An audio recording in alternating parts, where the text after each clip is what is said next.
नमस्कार मित्रांनो, मी आपला शेतकरी मित्र आकाश डांगे आणि आपण पाहता कृषी मंथन।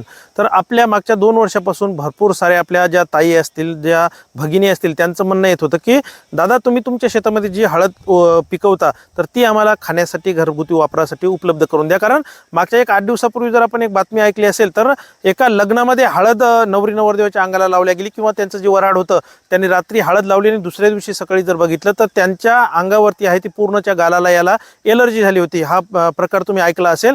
कारण काय झालेलं आहे की मार्केटमध्ये जी भेसळयुक्त हळद आलेली आहे त्यामुळे कोण कशामध्ये कलर टाकत आहे, कशात केमिकल मिसळत आहे, त्यामुळे मार्केटची कोणती वस्तू घेऊन आपल्या स्वतःसाठी वापरणे हे सध्याच्या परिस्थितीत खूप धोकादायक ठरत आहे। त्याच्यामुळे भरपूर सारे आपल्या ज्या भगिनी होते किंवा ताई होते त्या म्हणत होते की दादा तुमच्या शेतात जी हळद तुम्ही पिकवता ती आम्हाला वापरासाठी उपलब्ध करून द्या। तर ती तुमची इच्छा आज पूर्ण करत आहे। तुम्हाला जी आपल्या शेतामध्ये आपण जी स्वतः हळद लावतो ते तुम्हाला माहिती आहे, कारण आपण यूट्यूबवर असेल, फेसबुकवर असेल, हे हजारो व्हिडिओ आपण टाकलेले आहेत। त्याच्यामध्ये आपण आपल्या शेतामध्ये जे आहे ते शेणखताचा वापर मोठ्या प्रमाणात करतो, गांडूळ खताचा वापर करतो आणि जीवामृत असेल, दशपर्णी अर्क असेल, असे जे होता होईल तितकं सेंद्रिय पद्धतीने ही हळद पिकवण्याचा प्रयत्न करत असतो।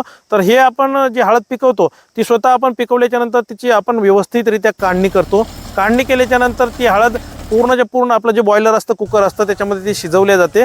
शिजवल्याच्या नंतर व्यवस्थितरित्या ती वाळवल्या जाते। वाळवल्याच्या नंतर ती हळद आपण स्वतः पॉलिश करतो। पॉलिश केल्याच्या नंतर त्याच्यामधले जे काही खडे असतील, काही असतील, दगड असतील, ते सगळे वेचून व्यवस्थित केले जाते आणि त्याच्यामधल्या ज्या चांगल्या शेंगा आहेत, त्या टॉप क्वालिटीच्या शेंगा ज्या आपण आहेत त्या निवडून त्याचं पावडर बनवतो आणि ते तुमच्या घरपोच आपण हे पाठवत असतो। तर आता हे पाठवण्याची प्रोसेस आपण आता पूर्ण केलेली आहे। याच्यामध्ये तुम्ही कॅश ऑन डिलिव्हरीच्या माध्यमातून सुद्धा तुम्हाला घरपोच हळद मिळू शकते।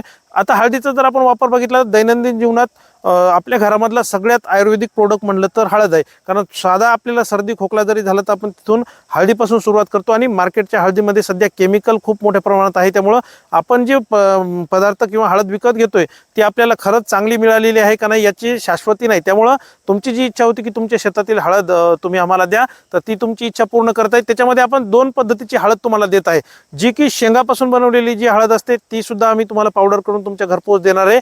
त्याच्यामध्ये तुम्हाला हळकुंड सुद्धा लागत असतील काही आपल्या मित्रांना, तर ते हळकुंड सुद्धा आम्ही तुम्हाला पाठवण्याची तयारी केलेली आहे। आणि दुसरी हळद म्हणजे जे आपला मात्रकंद असतं किंवा आमच्या भागामध्ये ज्याला बंडा म्हणतात, तर ते बंडा म्हणतात, काही भागामध्ये गट्टू म्हणतात, त्याची हळद सुद्धा आपण पावडर करून ती तुम्हाला देणार आहे। आता या बंड्यामधल्या हळदीचं नेमकं पावडर केल्याच्या नंतर फरक काय असतो, तर याच्यामध्ये तेलाचं प्रमाण जे असतं ते कुरकुम्यांचं प्रमाण असेल, तेलाचं प्रमाण असेल ते अधिक असतं आणि ही हळद तयार करण्यासाठी थोडी अवघड असते किंवा कठीण असते। त्यामुळे सहसा बंड्याची हळद किंवा गट्टूची हळद सहसा कोणी तयार करत नाही, पण तुमच्या आग्रह असतो ती सुद्धा हळद आम्ही तुम्हाला पावडर करून तुम्हाला घरपोच देणार आहे। शेंगाची हळद पाहिजे असेल तरी तुम्हाला ती पावडर करून देणार आहे, बंड्याची पाहिजे असेल तरी तुम्हाला ती हळद आम्ही घरपोच पावडर करून देणार आहे। त्यामुळे तुम्हाला जर तुमच्या घरगुती वापरासाठी किंवा हॉटेल व्यावसायिक असतील त्यांना सुद्धा हळद लागत असेल, तुम्ही 1 किलो 2 किलो आणि 5 किलो अशा पॅकिंगमध्ये आपण ते उपलब्ध केलेले आहे। मागवण्यासाठी खाली नंबर देतोय, कॅश ऑन डिलिव्हरी सुद्धा उपलब्ध आहे, ऑनलाईन पेमेंटची सुद्धा सुविधा आहे। ज्यांना जशी पाहिजे असेल तशी ऑर्डर करून तुम्ही आमच्यासोबत संपर्क करू शकता, फोन करू शकता त्या नंबरला खालच्या। नाही फोन लागला गेला तर तो नंबर व्हॉट्सअपला आहे। तुम्हाला हळद पाहिजे वापरासाठी, घरगुती वापरासाठी किती किलो पाहिजे तसा मेसेज करा, तुम्हाला आम्ही ही हळद तुमच्या घरपोच पत्त्यावर पाठवून देऊ। मागवण्यासाठी तुमचं व्हॉट्सअपला आम्हाला तुमचं नाव, गावाचं नाव, तालुका, जिल्हा, पिनकोड अशी पूर्ण माहिती पाठवा। नंतर हे पार्सल आम्ही तुम्हाला पोस्टाच्या माध्यमातून पाठवून देऊ। 3 ते 4 दिवसात पार्सल तुमच्या घरपोच येईल। आल्याच्या नंतर पोस्टमॅनला पैसे देऊन हे पार्सल सोडवून घ्यायचं। व्हिडिओ आवडत व्हिडिओला लाईक करा। आणखीन कोणत्या आपल्या शेतामधली वस्तू तुम्हाला जर पाहिजे असेल घरपोच तर त्याच्यासाठी तुम्ही कमेंट करू शकता। धन्यवाद।